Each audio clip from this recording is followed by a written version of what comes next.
Hello and welcome to Chemistry Nuggets where you can polish your knowledge and clear your doubts. So friends, आज का video है question number 1.27 NCERT text book class 11 से और chapter का name है some basic concepts of chemistry. तो चलिए देखते हैं जल्दी से क्वेश्चन क्या कह रहा है, सॉल्व कैसे करना है। क्वेश्चन है convert the following into basic units. So यहाँ पर बेसिक यूनिट्स का मतलब होता है स्टैंडर्ड यूनिट्स। तो इसमें 3 पार्ट्स हैं, चलिए देखते हैं पहला पार्ट कैसे करना है। पहला पार्ट है 28.7 pm।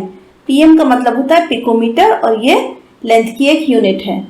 लेंथ की स्टैंडर्ड यूनिट या कह लें बेसिक यूनिट है मीटर। सो यहाँ पे बेसिकली हमें पिकोमीटर्स को मीटर्स में कन्वर्ट करना है।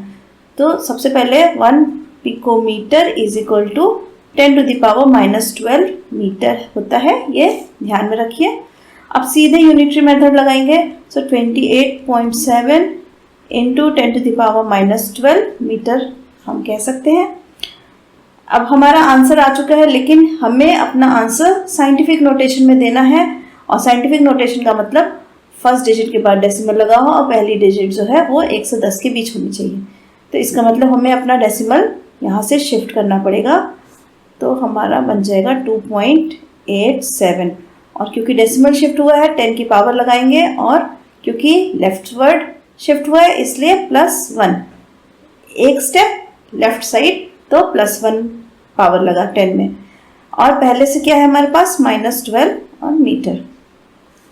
अब जब पावर्स होती हैं दोनों पावर्स को क्या करते हैं, ऐड कर देते हैं। तो यहाँ पर हमारे पास है -12 + 1, तो एडिशन हो रहा है। सिंपल एडिशन कैसे करेंगे, जब अलजेब्रा में एडिशन करते हैं तो प्लस माइनस यानी कि माइनस कर देंगे, 1 + 1 माइनस तो सब्सट्रैक्ट हो जाएगा। तो आंसर रहेगा 11 और साइन लगेगा जो कि बड़ा वाला है यानी कि माइनस। तो हमारा आंसर बना यहाँ पर 2.87 इंटू 10⁻⁻11 मीटर। और यही फर्स्ट पार्ट का आंसर है। सेकेंड पार्ट देखते हैं क्या है। सेकेंड पार्ट है 15.15 पिकोमीटर। सेम है पहले पार्ट की जैसा, सब कुछ वैसे ही करना है। 15.15 इंटू 10⁻⁻12 मीटर। अब डेसिमल को शिफ्ट करेंगे, डेसिमल एक स्टेप जाएगा तो 1.515 इंटू 10⁻1 इंटू 10⁻⁻12 मीटर। और फाइनल आंसर हो जाएगा हमारा 1.515 इंटू 10⁻⁻11 मीटर। सेम था जैसा पहला था वैसे ही सेम दूसरा था। अब देखते हैं थर्ड पार्ट क्या है। थर्ड पार्ट है 25365 मिलीग्राम। अब मिलीग्राम क्या है, मिलीग्राम एक मास की यूनिट है और मास की स्टैंडर्ड यूनिट होती है किलोग्राम। इसका मतलब हमें यहाँ मिलीग्राम से किलोग्राम में कन्वर्ट करना है। सो मिलीग्राम और किलोग्राम के बीच में क्या बात कॉमन हो रही है, ग्राम्स। तो हम यहाँ पर मिलीग्राम्स को पहले ग्राम्स में कन्वर्ट करेंगे और फिर जो आंसर आएगा ग्राम्स में उसको हम किलोग्राम में कन्वर्ट करेंगे। तो चलिए देखते हैं कैसे करना है।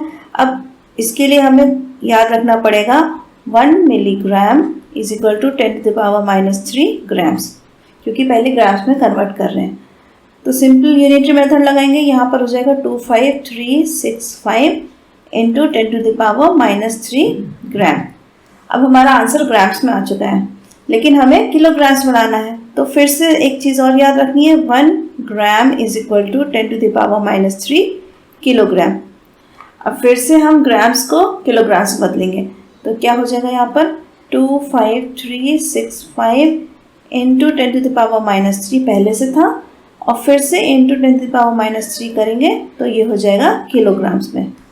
अब इस होल वैल्यू को हम सिग्निफिकेंट फिगर्स साइंटिफिक नोटेशंस के फॉर्म में लिखेंगे। तो उसके लिए क्या करना है, पहले तो जो गिवन पावर्स हैं उनको ऐड कर लेते हैं। तो -3 और -3 क्या हो जाएंगी, -6। तो हमारे पास अभी 25365 इंटू 10⁻⁻6 kg है। अब इसमें हम डेसिमल नहीं दिख रहा तो हम एज्यूम करेंगे कि डेसिमल हमारा नंबर्स के लास्ट में है। तो अगर डेसिमल यहाँ है तो हम उसको शिफ्ट करके ले जाएंगे लेफ्ट की तरफ। 1 2 3 4 स्टेप। 4 स्टेप अगर हम शिफ्ट कर रहे हैं तो हमारा बनेगा 2.5 3, 6, 5। अब इस पे 4 स्टेप लेफ्टवर्ड यानी कि प्लस का 4 पावर लगा और एग्जिस्टिंग पावर कितनी है -6 kg। अब फिर से वही करना है, पावर्स को ऐड कर देना है। 2.5365 इंटू 10 टू द पावर, अब देखिए -6 + 4। जब अपोजिट्स हैं साइंस तो सब्सट्रैक्ट हो जाएगा, तो आएगा 2 और साइन लगेगा माइनस का, क्योंकि 6 पे माइनस का साइन है। तो आगे हमारा -2 और ये हो जाएगा kg, और यही हमारा थर्ड पार्ट का आंसर होगा। बहुत ही आसान कैलकुलेशन था। आंसर हमेशा याद रखिएगा कि साइंटिफिक नोटेशंस में ही देना है, तभी हमारा न्यूमेरिकल सही होगा। तो इन सब बातों का ध्यान रखते हुए वीडियो को लाइक ज़रूर कीजिए, लाइक का बटन दबाइए और सब्सक्राइब ज़रूर कीजिए चैनल को, और सब्सक्राइब करने के बाद बेल आइकन का बटन ज़रूर दबाइए ताकि आपको नेक्स्ट वीडियोस की नोटिफिकेशन मिल सके। Till then, thank you.